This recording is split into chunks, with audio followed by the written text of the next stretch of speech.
they were having trouble getting cocaine in, and then suddenly every Friday, 3 like insanely hot Slovenian models would show up, and then they would go into the restroom, and they would come out, and then there'd be cocaine for everyone.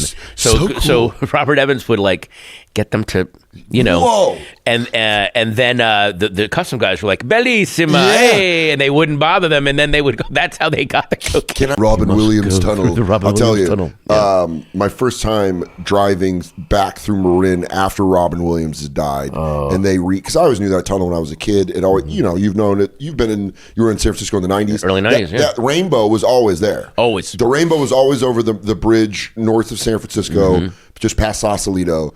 And when I was driving up to my grandmother's house, and I took that corner off the bridge, and it said the Robin Williams Tunnel, it was like someone fucking punched me in the chest. I was driving through a tunnel being like, "Bah!" Like it just he's fucking ripped me up. Yeah, he's one of those guys that every now and then you go like, "Oh wait, he's dead." Yeah, that does Why suck. is he gone? It really does suck. What the fuck did he? Yeah, and it was also like you knew that was such a big loss because people don't make a big enough deal of this at the time. But Robin Williams died in 2014. Yep. 2014, and ISIS made a statement. Do you remember that? No. Mike, can you look ISIS? it up? ISIS. And by the way, we're talking about ISIS at its peak. We're talking about Zeppelin 4 ISIS. We're talking about Stone 72 fucking ISIS. Like they're at the peak of their ISIS, and they literally their PR guy, whoever the PR guy is. It always reminds me of Michelle Wolf's joke about ISIS about there's a guy that makes the flag in ISIS. Yeah, and that's like, right. But there's also a PR guy, and he released a statement.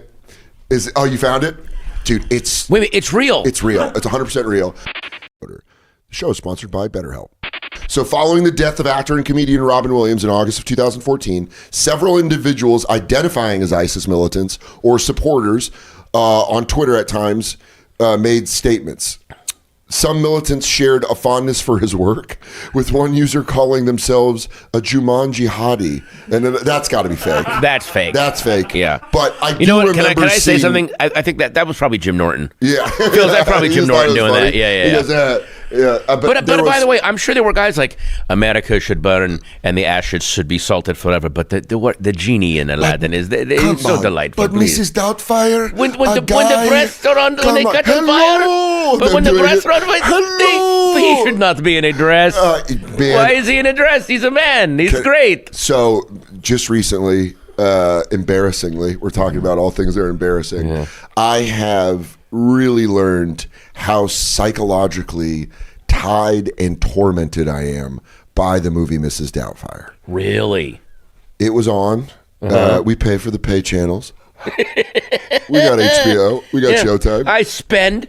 That's right. I spend the money. Listen, I got a Netflix special now. I can afford some streaming. Listen, I got to see what's going on out there. I got to keep my thumb on the market.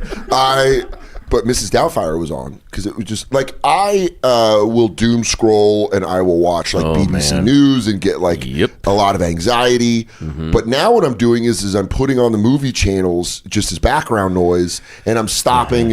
I watched like Meteor Man the other day. Meteor Man is a weirdly underrated movie. Weirdly underrated. Actually, kind of a really funny riff on superheroes. Yes. Robert Townsend doesn't get the flowers he deserves. Robert Townsend did a black superhero movie that holds up pretty fucking great. Pretty fucking good. And I had a good time watching Meteor Man. Yep. But then something rolled into Mrs. Doubtfire, and Katie came home from work, and she just noticed how much of a lock this movie had on me. Oh, yeah. Because I've been starting to realize I loved that movie. My dad was from the Bay Area. My dad always, Robin Williams was a hero. His name was Daniel. There's just a lot of connections. Okay. He fought to be in his kid's life. Yes. That's the whole underlying point of the movie is he'll do anything to be with his kids. Watching that as someone whose dad had zero interest being with his kids. I did not realize why I liked that movie so much. Yeah. And I'm uncovering it in a way that is very uncomfortable with my fiance watching me watch it, and she goes, "Oh, this movie fucked you up." And I was like, Yeah. Because you go, I didn't know, that's why I liked it. It is weird as you get older and then you look at something that you were growing up on that you liked for this one reason. and you see it again and go, oh no, there's a whole other thing that had me. I didn't Such realize a sadder reason. Yeah. I thought I liked it because he did voices, and it was Robin Williams. Yes, but then you watch it when you're like, oh, there's he way cared more about his children. Yeah, so and much so. Again, yes, it's a very popular movie. It's one of the all-time families love to watch it. But there is a weirdly dark, complex. Like, he is a fuck up as a husband. He's a horrible husband and a fuck up as a provider. But loves his kids anyway. And so it's like, how do I, brother, do this? And my dad had all, like, Robin Williams. Horrible husband, horrible provider. Could be a horrible father, but is not. My dad hit all three of those. Oh, we hit the parlay on my dad. But on that one, the one that didn't hit was that he cared so much about his kids that he's willing to, and I will say this, deceive it's such a movie where you go, how did they pull this off? Because this could look real bad. And there's cut scenes that you can find on YouTube where it was originally a much darker film. See, that's what I mean. But all that darkness is now underneath it. They just didn't put it in there blatantly. Yeah, because Robin was. I mean, I wasn't friends with him, but we hung out a lot, especially in his final years. We kept running into each other at Meltdown on Sunset because he's a big comic book guy. Yeah. So every Wednesday. Was he really? Oh yeah. And then we would call each other and go, okay, what are you reading? Well, I just picked up this guy Robert Kirk. He turned me on to a writer named Robert Kirkman. He goes, anything you see Robert Kirkman's name on, you grab it and start reading it. Would it be weird when you're like talking about like Planet Hulk and he's like, oh, but then he fights? Like, would he do like Robin stuff? Or would he be like, and you think Thor's not going to make it out, but Son of Scar, he's pretty good.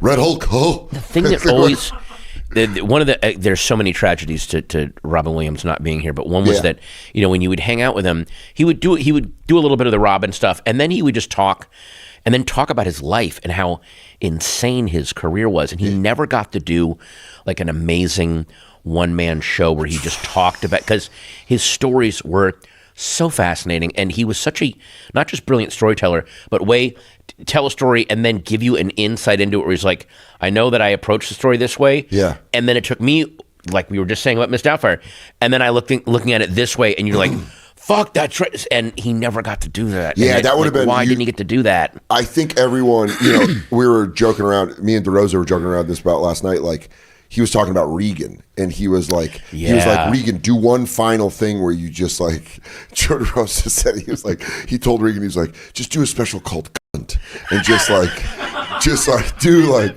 it was so funny. I love DeRosa, but we were also saying that about. I'm sorry, I just had a visual. Think of the Netflix save screen. Yeah. It's the word. But it's still Brian doing his Brian Regan face. But he's doing the doofus face where he's like, and it's like this.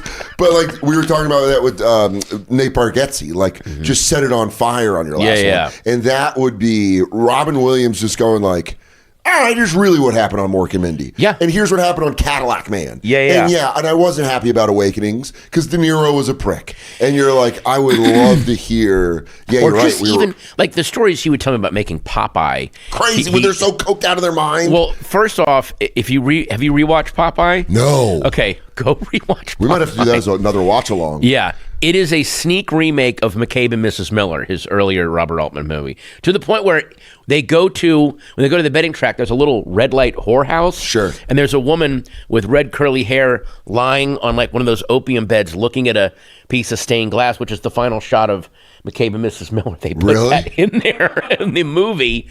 And he said, we're on the island of Malta, which is gorgeous, but they had very, very strict import laws. We couldn't get cocaine in there.